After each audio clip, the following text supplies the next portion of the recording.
La 1 de la tarde, 38 minutos. Estamos alistándonos ya para las tardes del sol. Bienvenidas y bienvenidos. Cuando empecemos, vamos a desarrollar un gran tema con invitados muy especiales, como es costumbre en nuestro programa. Vamos a hablar sobre el sistema inmunológico. Muchas veces nos enfermamos y cada ratico tenemos gripa y gripa y gripa. Y dicen, no, tengo bajas las defensas. ¿Qué es lo que está pasando al interior de nuestro organismo? Lo vamos a averiguar hoy en Tardes del Sol y vamos a hacer además mucha prevención.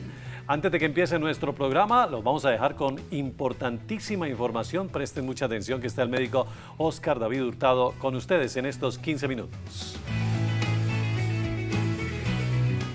A ti, Mauro, muchas gracias. A todos los televidentes también gracias por estar ahí, gracias por hacer parte de este hermoso equipo y junto con esto por preferirnos y por estar ahí escuchando este hermoso programa. En el día de hoy tenemos un programa sumamente interesante.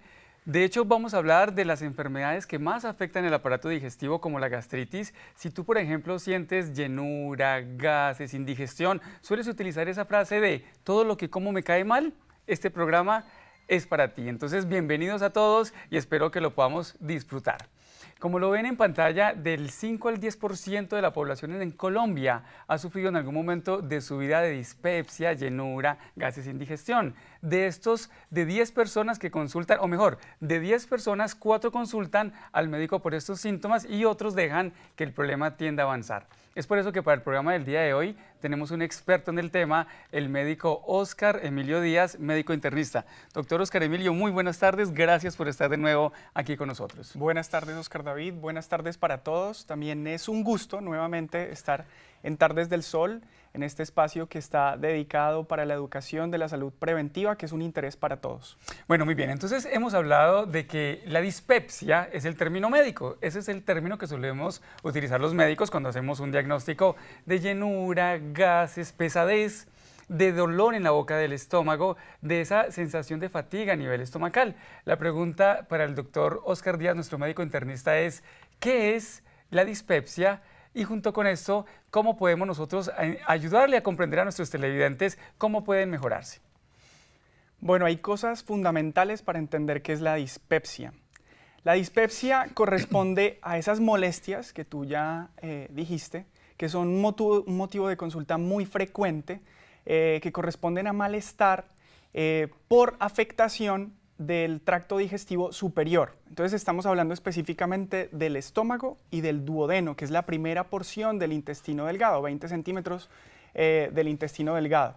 Pero es importante entender que dispepsia es un conglomerado, es un universo de síntomas, no todos los pacientes son iguales, muchos de ellos tienen síntomas más severos y hay 4 síntomas cardinales que nos hacen pensar en dispepsia cuando van a tu consulta. Por ejemplo, el dolor en epigastrio, es decir, en la boca del estómago, el ardor en la boca del estómago.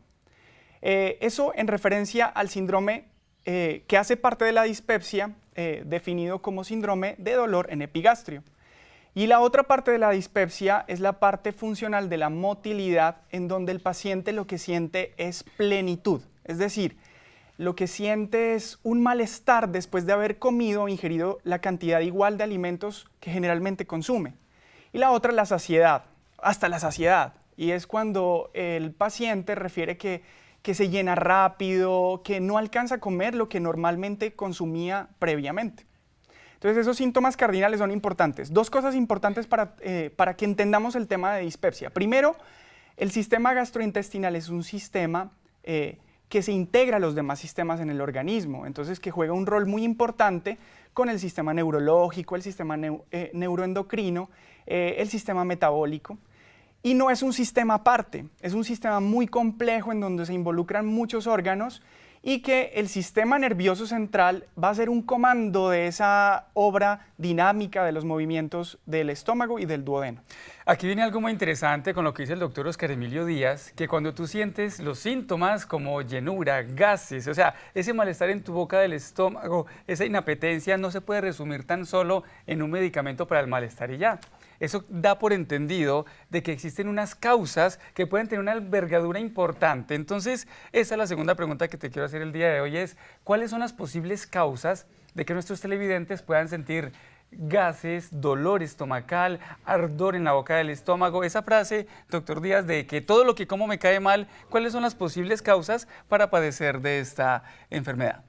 Entonces, mira, Oscar, esto es muy interesante porque en realidad las causas se pueden dividir en su frecuencia, ¿cierto? Hay unas que son mucho más frecuentes que otras.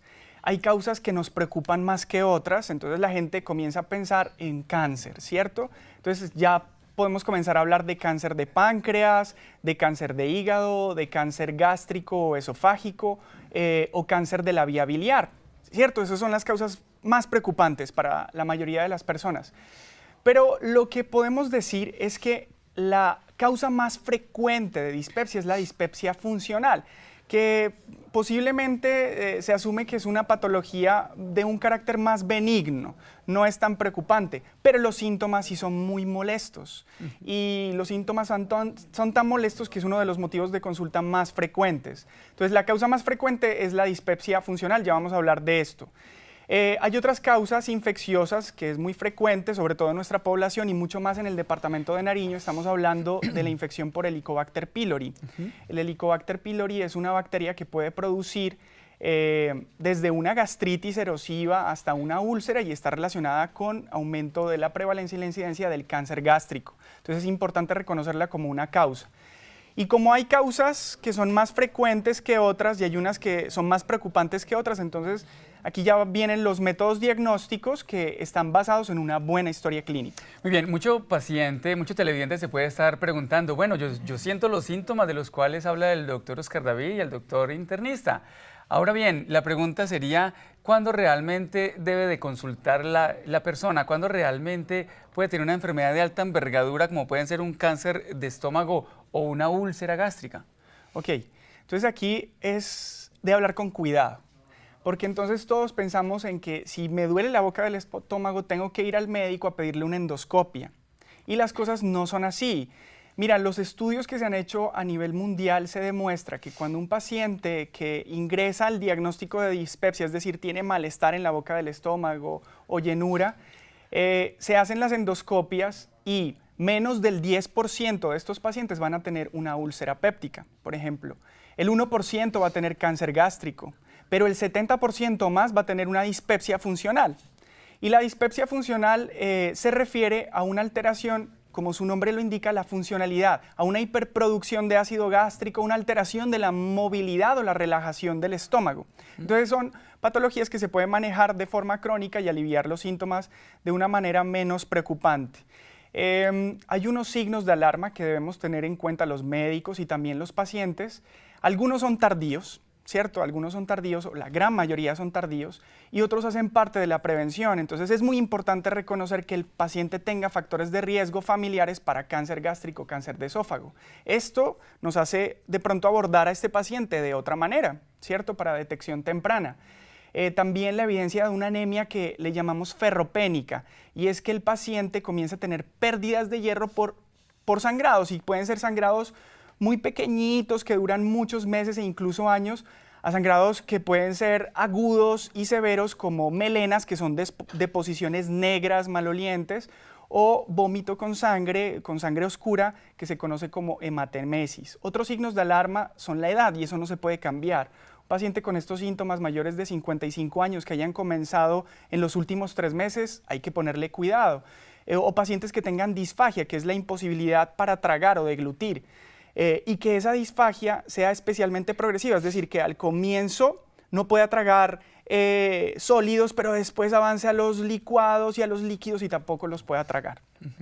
Junto con todos estos síntomas también pérdida de peso inexplicable, además de eso que comience a tener sudoración nocturna, puede ser indicios o signos de alarma importantes que pueden indicar que el paciente pueda estar ante un cáncer de estómago. Entonces aquí vienen temas bien interesantes y es por eso, querido televidente, que si tú tienes todos estos signos de alarma, además de eso nunca te has hecho una endoscopia, pues sea prudente comenzar a hacerlo. Hay mucho mito y realidad sobre la endoscopia, doctor Oscar Emilio. hay muchos pacientes que dicen que no se la toman, que porque genera mucha molestia. Sería bueno desmitificarles esto, decirles que es importante hacerse una endoscopia porque de alguna u otra manera es la única medida que tenemos los médicos para poder hacer un examen, o mejor, un diagnóstico preciso del por cual tienes esos síntomas de indigestión, llenura, gases y pesadez. Bueno, has hablado de la dispepsia, entonces existen dos tipos de dispepsia, la dispepsia funcional y la dispepsia orgánica. Hablemos un poquitico de cómo se pueden diferenciar. Ok, entonces uno de los métodos diagnósticos basado en, como hemos hablado antes, la probabilidad pretest, es decir, la capacidad que tiene el médico de pensar en una enfermedad, ¿cierto? Y llevar a cabo un estudio diagnóstico, en este caso invasivo, que es una endoscopia, que la debe realizar un gastroenterólogo, que es un médico que está entrenado en este procedimiento bajo unas técnicas de seguridad adecuadas porque sigue siendo un procedimiento invasivo. Para hablar de causas orgánicas, entonces son alteraciones anatómicos o funcionales. La endoscopia, o por medio de la endoscopia, es que vamos a llegar a diagnóstico patológico de cáncer o de enfermedades infiltrativas o autoinmunes como la enfermedad de Crohn o la sarcoidosis, la amiloidosis. Hay enfermedades funcionales con otros procedimientos diagnósticos en donde utilizamos técnicas para ver cómo es el vaciamiento gástrico, diagnosticando gastroparesia, que es la lentitud del estómago para que se distienda. Y como estamos viendo en la imagen, el 70%, más del 70% de las causas de dispepsia corresponde a dispepsia funcional, se divide en dos tipos. Aquellos pacientes que llegan quejándose de dolor de estómago o ardor del estómago, estos pacientes tienen dentro de sus causas, prima el exceso de producción del ácido gástrico o una irritabilidad aumentada o exagerada del duodeno para recibir ese ácido gástrico. En estos pacientes se puede incluso observar cambios inmunológicos, en donde en las patologías de estos pacientes hay agregados de unas células que hacen parte del sistema de defensa, que generalmente uno los ve en las alergias, se llaman eosinófilos. Y es muy raro que en más del 40% de estos pacientes uno en las biopsias, en la patología, obtiene eosinófilos en mayor cantidad de lo normal. Y el otro grupo es aquel paciente con plenitud, saciedad y plenitud, que se siente más lleno, que tiene más distensión, gases. Y esto es muy importante diferenciarlo en la consulta porque nos va a hacer pensar en qué alternativas terapéuticas van a hacer mejorar a ese paciente. Muy bien, en ese orden de ideas entonces hablemos ya de soluciones. Hemos dado todo el panorama de la situación actual en Colombia, de los signos y síntomas, de los signos de alarma. Ahorita hablemos de soluciones. Empecemos hablando del tema alimentación. Es de reconocer de que la alimentación en una persona que tiene gases, llenura y pesadez debe de ser una alimentación, digamos, equilibrada. No tratamos por este medio de decir no comas de tal alimento porque no podemos generalizar. Lo que sí podemos decirte es que es muy importante que tú logres identificar qué te hace daño.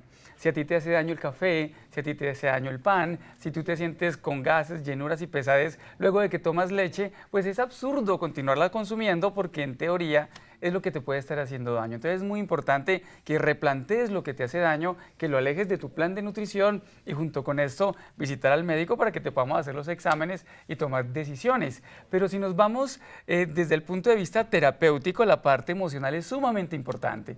Vemos como muchas mujeres u hombres se quejan de mucho estrés, se quejan de mucha tensión emocional y esto empeora su problema digestivo. Coma de manera pausada en una atmósfera tranquila, mastigar y tragar los alimentos lentamente, obviamente dejar el cigarrillo, no acostarse después de comer, esto produce hernias hiatales. Es muy importante lo que decíamos anteriormente, alimentos como la pimienta, el ají, la cafeína, el alcohol, las bebidas azucaradas, las grasas, los fritos y productos como salsas de tomate pueden generar más llenura, gases, indigestión y es por eso que es importante hacer como la corrección de estos alimentos. Existe una sustancia, doctor Oscar Emilio, que sale de la remolacha, se llama el clorhidrato de betaína.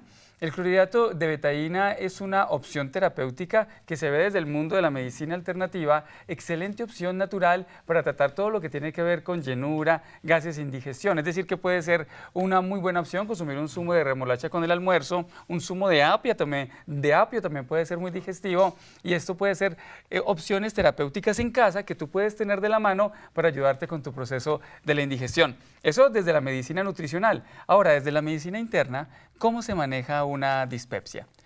Siempre tener claro que cúrate a ti mismo, es decir, seguir los estilos de vida saludables, porque es que dispepsia tiene dentro de su componente, como tú lo dijiste, una parte afectiva muy amplia. Entonces es relajarse, solucionar los problemas de la mejor manera y curarse, ¿cierto? Curarse, porque es que los medicamentos que se utilizan en dispepsia y utilizamos nosotros alivian unos síntomas mientras tú te adaptas unos estilos de vida saludables. Ustedes conocen, está el omeprazol, la ranitidina, y son medicamentos que son altamente efectivos comparado con placebo, dependiendo de los síntomas que tenga el paciente. Y hay otros que son procinéticos, que son medicamentos que mejoran el vaciamiento gástrico, los movimientos del intestino, que también van a aliviar los síntomas de preferencia en el paciente. Y esta es la erradicación del Helicobacter pylori, que hace parte de piedra angular.